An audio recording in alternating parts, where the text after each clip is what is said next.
రాప్తాడు నియోజకవర్గంలో పర్యటనకు వస్తున్న మాజీ సీఎం జగన్ హెలికాప్టర్ దిక్కుండా ఆపే శక్తి తమ కార్యకర్తలకు ఉందని ఎమ్మెల్యే పరిటాల సునీత్ అన్నారు. చంద్రబాబు తమకు అలాంటి సంస్కృతి నేర్పలేదని తెలిపారు.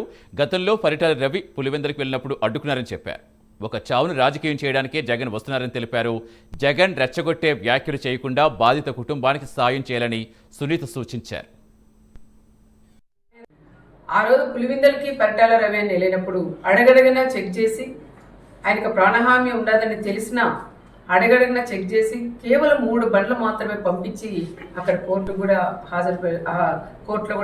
హాజరైనారనే విషయం చాలా మందిలో ఆ రోజు తిరిగి వెళ్ళిన వాళ్ళందరికీ పరిటాల రవి గారితో ఎవరైతే వెళ్ళారో వాళ్ళందరికీ కూడా ఆవేదన ఆ బాధ అనేది ఈరోజు కళ్ళకు కట్టినట్లు కూడా కనిపించింది. మరి ఈరోజు మన రామగిరి మండలానికి వస్తున్నారు, మన ప్రాంతానికి వస్తున్నారు, ఆయన రాకూడదు, మీరు నో అని చెప్పొద్దండి అని నన్ను గట్టిగా కూడా నన్ను నిలదీస్తున్నారు. అయినా ఈరోజు మా నాయకుడు చంద్రబాబు నాయుడు గారు మాకు ఒకటే నేర్పించారు. ఆయన చావుదానికి వస్తున్న చావుదాన్నే ఒక రాజకీయంగా లింగమయ్య అనే వ్యక్తే కనీసం ప్రకాష్ రెడ్డి అనే వ్యక్తికి కూడా తెలియదు. లింగమయ్య ఫ్యామిలీ కూడా తెలుగుదేశంలోనే ఉండేవాళ్ళు. వాళ్ళ పిల్లలకు కూడా ఉద్యోగాలు కూడా ఆ రోజులు ఇప్పించింది కూడా మేమే అని కూడా మేము చెప్పుకోవచ్చు. కానీ కొన్ని సందర్భాల్లో పార్టీలు కూడా మారడం